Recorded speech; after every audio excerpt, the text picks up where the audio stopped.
السلام علیکم ورحمۃ اللہ وبرکاتہ، نحمدہ ونصلی علی رسولہ الکریم، اما بعد، فاعوذ باللہ من الشیطان الرجیم، بسم اللہ الرحمن الرحیم، رب اشرح لی صدری ویسر لی امری واحلل عقدۃ من لسانی یفقہوا قولی۔ الحمدللہ آج ہم سب رمضان راشن کے بارے میں اکٹھے ہوئے ہیں کہ اس کے بارے میں کچھ گفتگو کی جائے، اس کانسیپٹ کو سمجھا جائے کہ ہم یہ کام کیوں کرتے ہیں اور پھر اس کام کو ہمیں کیسے کرنا چاہیے، اس کام کا فائدہ کیا ہے اور کیا یہ واقعی کرنا بھی چاہیے یا نہیں، اور اگر کرنا چاہیے تو کس طریقے سے کرنا چاہیے تاکہ ہم اللہ سبحانہ و تعالیٰ سے اجر لے سکیں اور ہم اپنے مسلمان ہونے کی حیثیت سے جو ذمہ داریاں ہیں ان کو بھی پورا کر سکیں۔ کھانا کھلانے کے بارے میں قرآن مجید کے اندر سورۃ الانسان میں اللہ سبحانہ و تعالیٰ فرماتے ہیں وَيُطْعِمُونَ الطَّعَامَ عَلَى حُبِّهِ مِسْكِينًا وَيَتِيمًا وَأَسِيرًا إِنَّمَا نُطْعِمُكُمْ لِوَجْهِ اللَّهِ لَا نُرِيدُ مِنكُمْ جَزَاءً وَلَا شُكُورًا، اور خود کھانے کی محبت کے باوجود وہ مسکین اور یتیم اور قیدی کو کھانا کھلاتے ہیں اور انہیں کہتے ہیں کہ ہم تمہیں صرف اللہ کے چہرے کی خاطر کھلاتے ہیں، ہم تم سے نہ کوئی بدلہ چاہتے ہیں اور نہ شکریہ۔ یہ اہل ایمان کی صفت بیان ہوئی ہے، جو لوگوں کو جن میں مسکین، یتیم اور اسیر شامل ہیں اللہ کی محبت میں اور کھانے کی محبت کے باوجود ان کے کھانے کا انتظام کرتے ہیں، یعنی مسکینوں کے کھانے کا انتظام کرتے ہیں، یتیموں کے کھانے کا انتظام کرتے ہیں، قیدیوں کے کھانے کا انتظام کرتے ہیں، اور یہ خالصتاً اللہ کے چہرے کی خاطر کھلاتے ہیں، باوجود اس کے کہ وہ خود بھی کھانے کے محتاج ہوتے ہیں، بعض اوقات ضرورت مند ہوتے ہیں، پھر بھی وہ اوروں کو ترجیح دیتے ہیں۔ اور عمومی طور پر بھی آپ دیکھیں تو ہمارے مال میں فقراء کا حق ہے۔ سورۃ المعارج میں اللہ تعالیٰ فرماتے ہیں والذین فی اموالہم حق معلوم للسائل والمحروم، وہ جن کے مالوں میں ایک مقرر حصہ ہے سوال کرنے والے کے لیے اور اس کے لیے جسے نہیں دیا جاتا، محروم کے لیے۔ تو بیسیکلی الہدا کے جو کھانا کھلانے اور راشن تقسیم کرنے کے پروجیکٹس ہیں، یہ ایسے ہی محروم لوگوں کی مدد کے لیے ہیں، مساکین کے لیے ہیں، ایسے لوگوں کے لیے کہ جو اپنی ضروریات صحیح طور پر پوری نہیں کر سکتے، اور سب سے بنیادی اور پہلی ضرورت انسان کی کھانا پینا ہوتی ہے۔ سال بھر جو پروجیکٹ چلتا ہے وہ تو تعاون المسکین کا ہے، الہدا دسترخوان کا ہے، لیکن ہر سال کئی سالوں سے الحمدللہ ہم سب سالانہ رمضان کی آمد کے موقع پر، جو کہ نیکیوں کمانے کا ایک بہترین موقع ہے، ہم راشن تقسیم کرتے ہیں، اور یہ سلسلہ کئی سالوں سے چلا آ رہا ہے، کیونکہ اسلام میں ایسے لوگوں کو، ضرورت مند لوگوں کو کھانا کھلانے کا حکم بھی دیا گیا ہے۔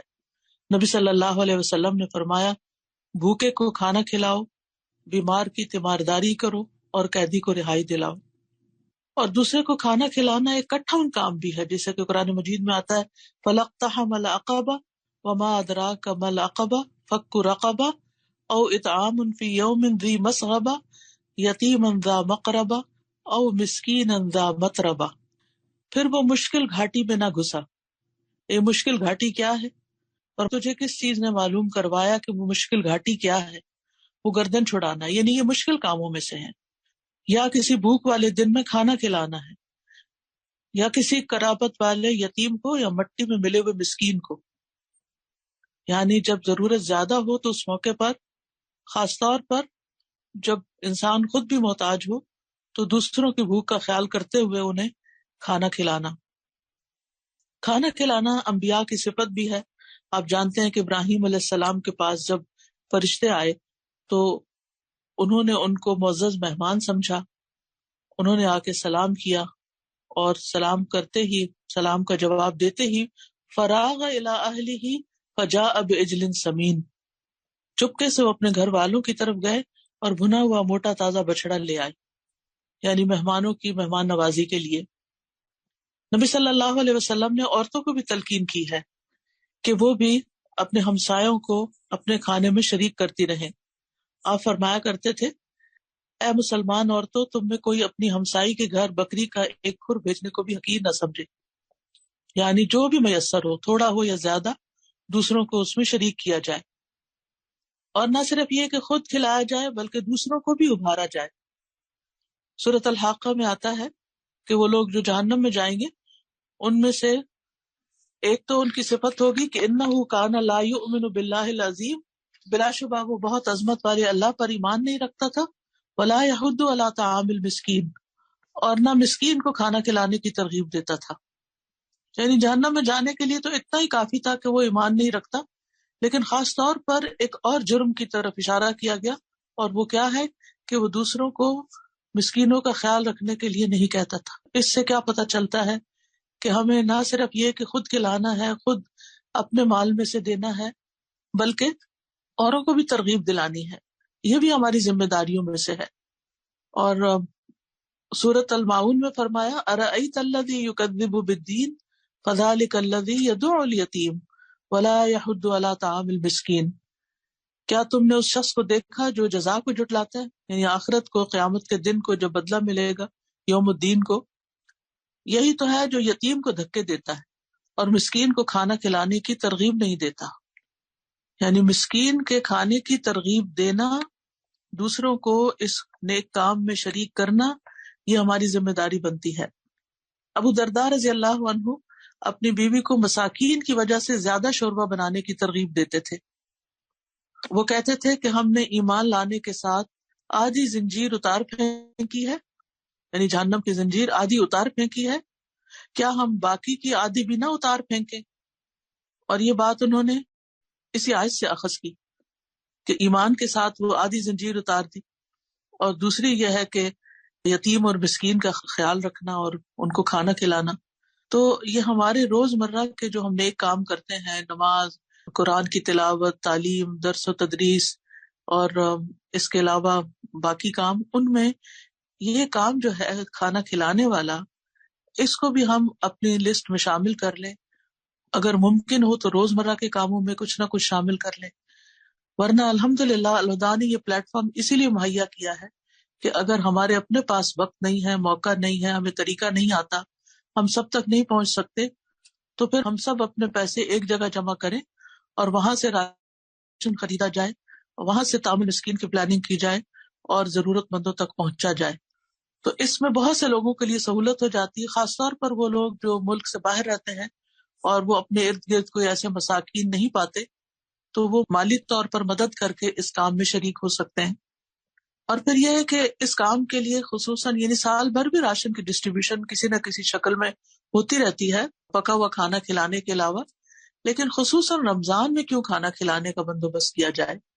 اس لیے کہ سبھی لوگ روزہ رکھتے ہیں بحیثیت مسلمان کے، تو عموماً یہ ہوتا ہے کہ افطار پارٹیاں ہوتی ہیں، جو تو کھاتے پیتے لوگ ہیں وہ مل کے اور زیادہ اسراف شروع کر دیتے ہیں، اور زیادہ کھانا بننے لگتا ہے گھروں میں، عام روٹین سے زیادہ مزے مزے کے کھانے بنتے ہیں، اور پھر وہ دوسروں کو بھی کھلائے جاتے ہیں، لیکن مساکین پھر محروم رہ جاتے ہیں. خصوصاً وہ جو دور دراز کے گاؤں میں، گوٹھوں میں، ڈیروں میں، ایسی جگہوں پہ رہتے ہیں جہاں عام لوگ نہ پہنچتے ہیں، کیونکہ شہر کے بھی جو امیر لوگ ہیں وہ غریب لوگوں کو دیتے ہیں تو اس شہر کے اندر کی کچی بستیوں تک پہنچ جاتے ہیں.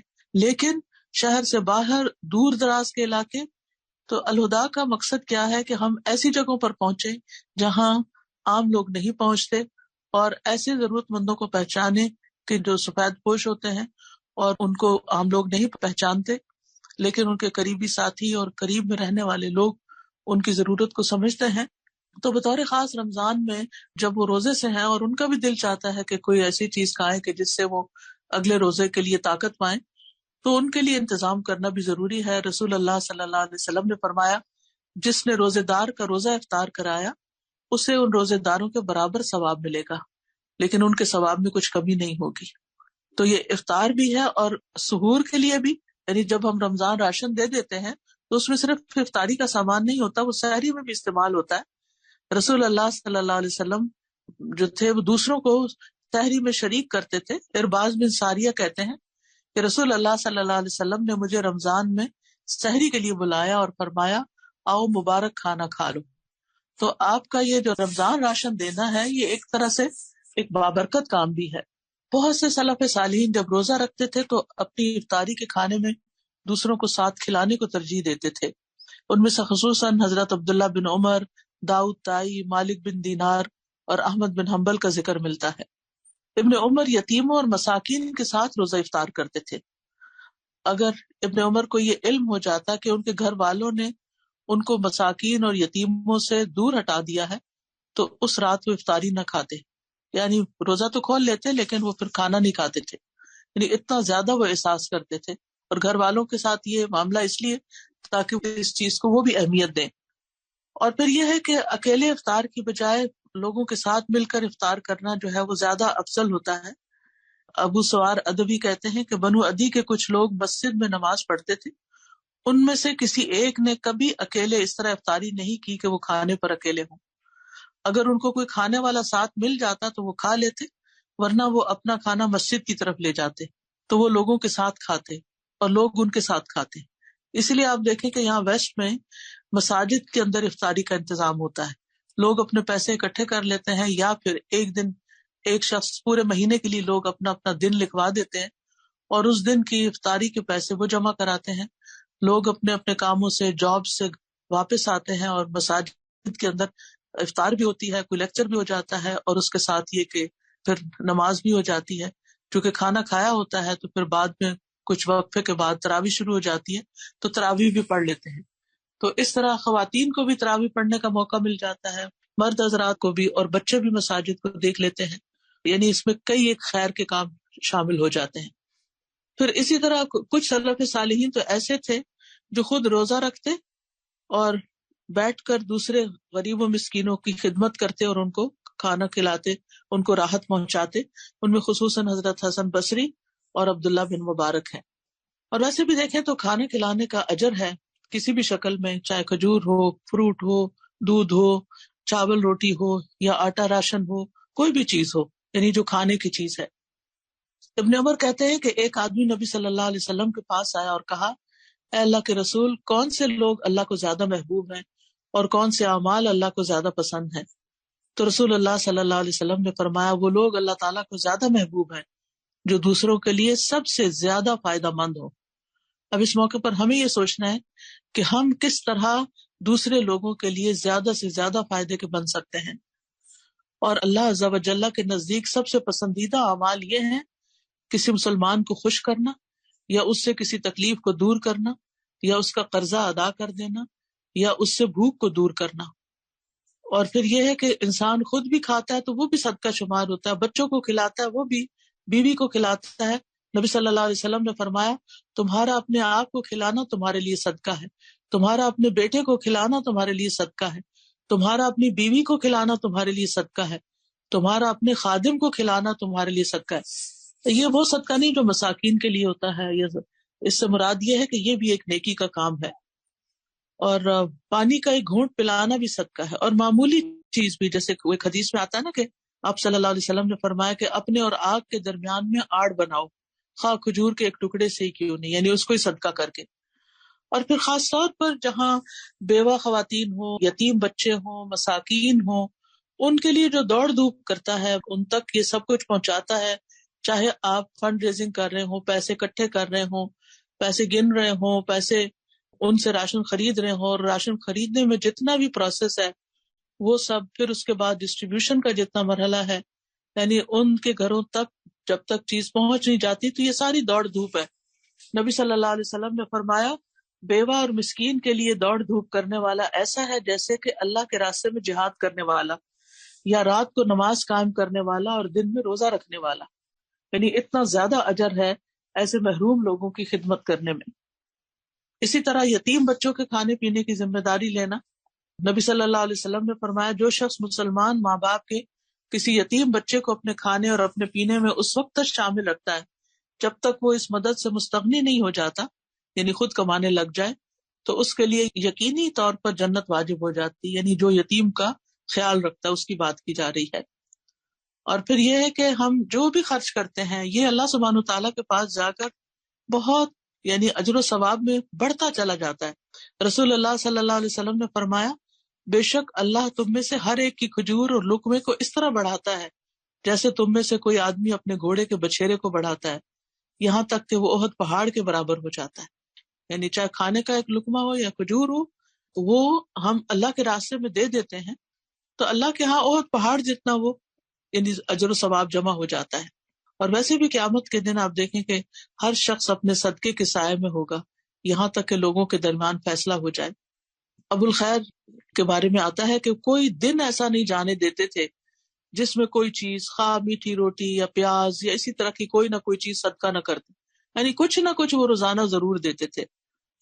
اسی طرح نبی صلی اللہ علیہ وسلم سے پوچھا گیا کہ کوئی ایسی چیز بتا دیں جس سے جنت لازم ہو جائے، تو آپ نے فرمایا حسن کلام اور کھانا کھلانے کو لازم پکڑو۔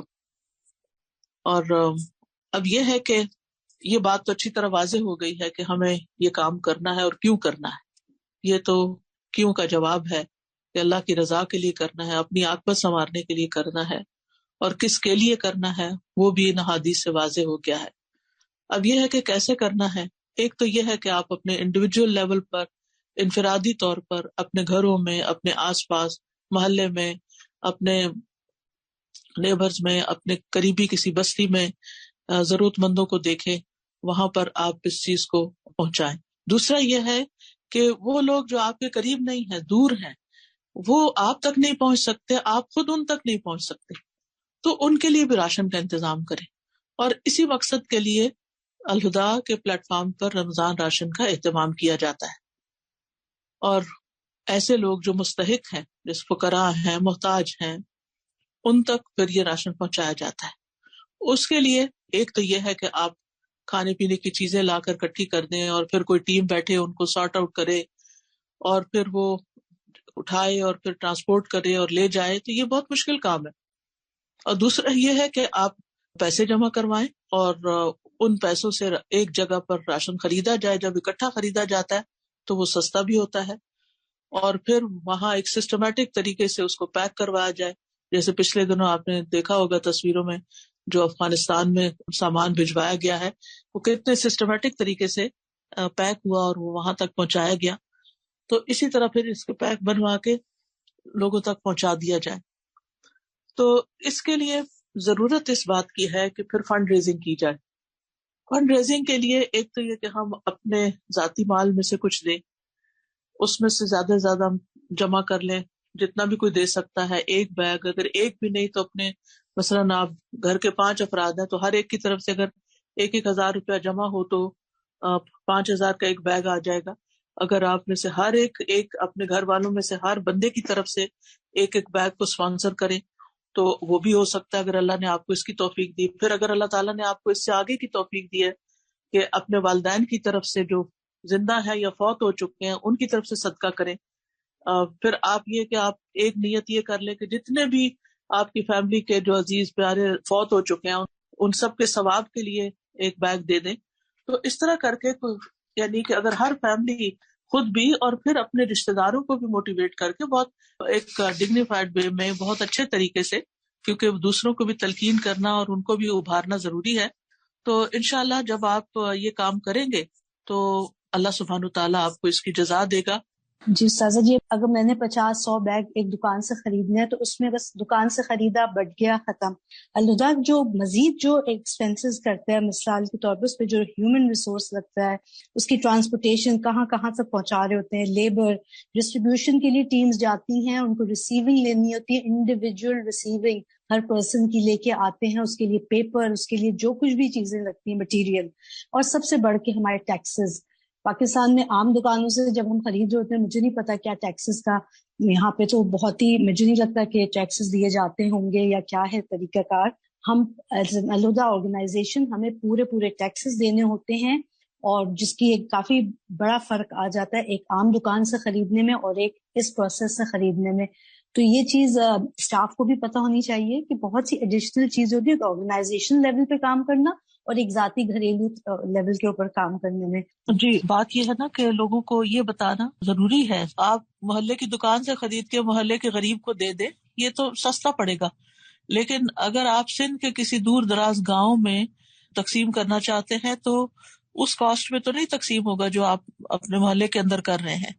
تو کیا ان تک نہیں پہنچایا جائے گا جو دور دراز مساکین ہیں، یعنی جن تک پہنچنا بھی ضروری ہے اور وہ خود ہم تک نہیں پہنچ سکتے؟ تو یہ بات سب کو معلوم ہونی چاہیے، ورنہ اپنے ہی ساتھی شک کرنے لگتے ہیں کہ شاید الہدا اپنے پاس پیسے رکھ لیتا ہے اور مہنگی چیزیں خریدتا ہے. تو یہ آپ نے بہت اچھا کیا کہ ٹیکس کا بھی بتایا کہ ٹیکس بھی پڑتا ہے، اور اس کے ساتھ یہ کہ ٹرانسپورٹیشن کی کاسٹ ہوتی ہے، اور دیگر جو لوگ اس کام پہ لگے ہوئے ہوتے ہیں ان کی تنخواہیں اور لیبر کا خرچہ بھی ہوتا ہے. تو یہ ساری چیزیں مل کے اس پیکج کو اناؤنس کیا جاتا ہے. اللہ تعالیٰ آپ سب کو جزائے خیر عطا کرے اور ہمارے اس کام میں برکت ڈالے، اور حقیقت میں جو مستحق لوگ ہیں ان تک ہم پہنچ سکیں. سبحانک اللہم و بحمدک، اشہد ان لا الہ الا انت، استغفرک و اتوب الیک. السلام علیکم و رحمۃ اللہ وبرکاتہ.